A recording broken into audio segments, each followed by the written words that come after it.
welcome, Coco. Thanks. Obviously, a busy week in Madrid. How are you feeling ahead of the tournament?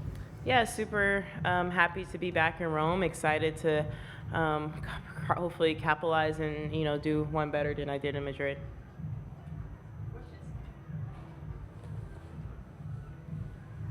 Hey, Coco. Hi. It's been 2 days.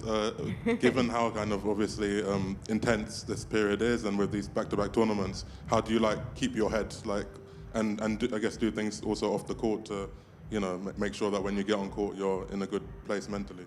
Yeah, I think just trying to do things like movies, and both my parents were in Madrid, so that helped. And I think that for me it's just connecting with people. But I do a lot better in Europe than most Americans. I don't find it. I don't find it like such a drag as some of us think. But I mean, honestly, I prefer it's more fun when you're playing than maybe you're losing and you're waiting around. So. The deeper, I feel like that's where I get most motivation, is to stay deep in these tournaments, so then I'm not stuck waiting around doing nothing. Hey, Coco. Hi.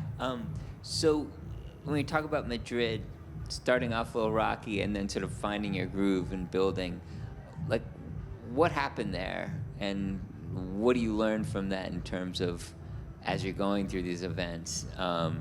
Did something click that you've been working on, or is it just sort of some days are better than other days? I think it was, I don't know. I feel like, obviously I was struggling a little bit, and I think that tough match kind of, built my confidence, and she was playing well, especially in my first round, even though her ranking doesn't show that, but she's a great player and can play some top 5 tennis, and that's what I felt like she played.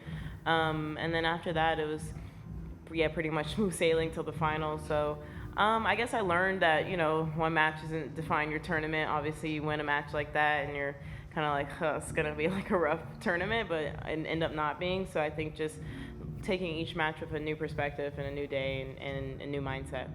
Did anything click? I don't know.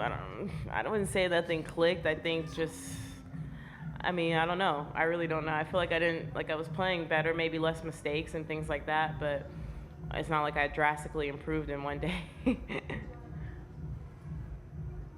Hi, Coco. I saw you were hanging out with Tyra Grant yesterday at the draw.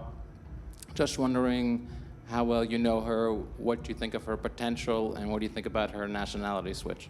Yeah, I don't know her super well. I met her a while ago. I was doing Fed Cup, and they brought a couple juniors. And ever since then, we've just talked a little bit when we see each other at tournaments. So on a personal level, I don't know her well, but and her potential, she obviously has a lot of potential. I've actually never watched her play. So, based off the results I see in her doing juniors, obviously she has a lot of potential. But I just never sat there and watched a match. But I will now that she's playing on the same level. So I'll try to get ready. I'm probably gonna play each other sooner than later. And nationality switch. When I first met her, I knew she was Italian, and she was very proud to be Italian. And she speaks Italian, even that was a long time ago, so I'm not surprised or anything. I think I asked her about it, and she said she just felt culturally she resonated more with the Italian culture, because she lived here and she trains here. So yeah, to me, I think it just made sense, and I think when it's cool to have the option to choose who you want to represent. And yeah, if I had, a cool option like Italy, I think they're a great place to represent. I might do the same. I love being American too, but I think that when I talk to her, she's both. But when I see her interacting with Italians and here, I'm okay, yeah, I see why she made the change. Hi, Coco. You mentioned watching movies. I think you've seen Sinners twice already. Yes. I'm curious what you like about it and what you make of the film and all the Yeah, messages. I really liked it. They asked me about it in my finals. You guys, did you see it? Yeah, I've seen it. Did you like it? Nah. I need to see it again, though. Oh, you don't like Michael B. Jordan? Okay. I get it. Sorry. What I think of Sinners? Oh, I thought it was great. I just like the symbolism in it. The music was. I've literally been listening to the Sinners soundtrack pre-match, and obviously it's not a soundtrack you probably should listen to before you go on court. But I just love it. I probably will see it again. I put it on my top 4 movies on Letterboxd, so I don't take that lightly.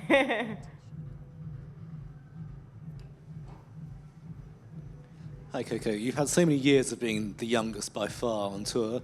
How does it feel now that you've got Mira in the top 10, but also Diana Schneider, Ashlyn Kruger, Alex Ayala? Does it feel a relief to have more people your age on tour, or do you see like, your generation coming after you?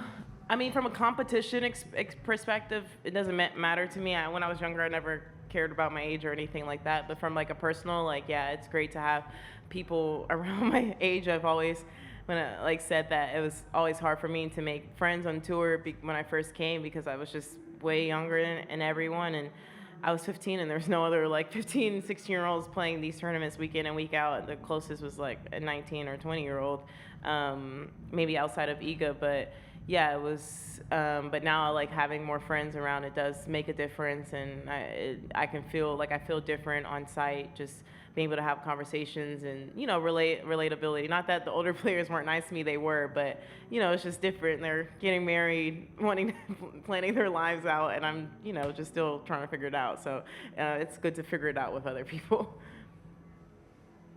Hi, Coco. I saw your runner-up speech in Madrid, which was quite inspirational. Mm-hmm. Can you maybe explain us how important for you is your faith and your belief in Jesus? Yeah, it's super important for me, and yeah, I've said it in every speech. I know there was like a whole discourse about it online, but I'm just like, I mean, I've done it in every speech that I've been on tour, and you know, I'm not out here trying to force anybody to believe anything. It's just I share my beliefs, and for people who also believe in it as well.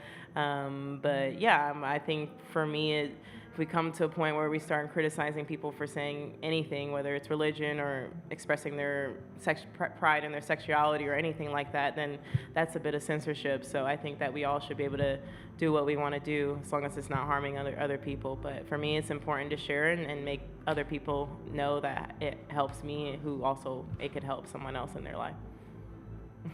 Coco, I know it's not the same as your church, but could you see yourself going to St. Peter's Square this week during the papal conclave? And also, what is it you like about Europe that maybe some other Americans don't quite appreciate?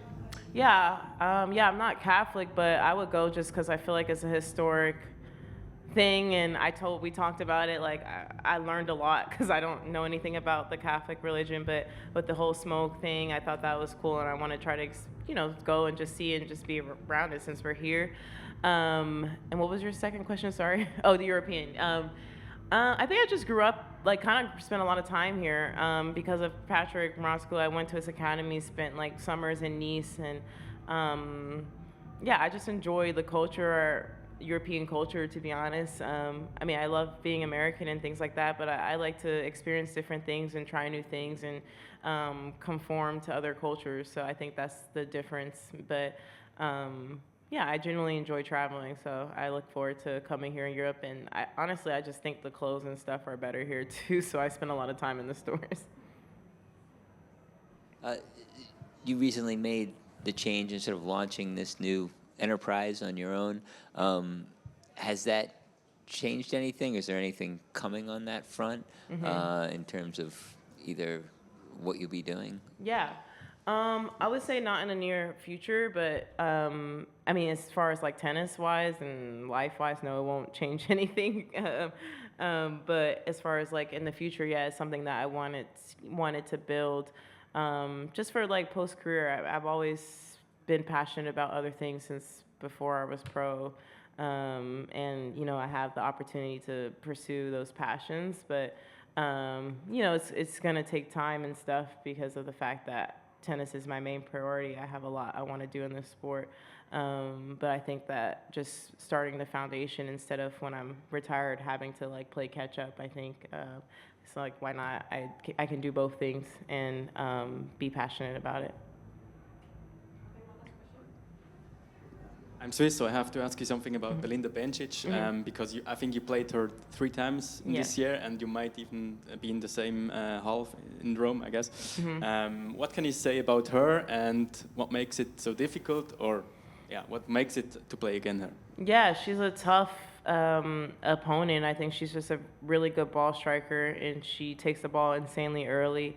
And yeah, what can I say about like off the court? She's super nice. Actually, I think I first hit with her when I was like 14 or 13 at Miami Open. I don't even know if she remembers.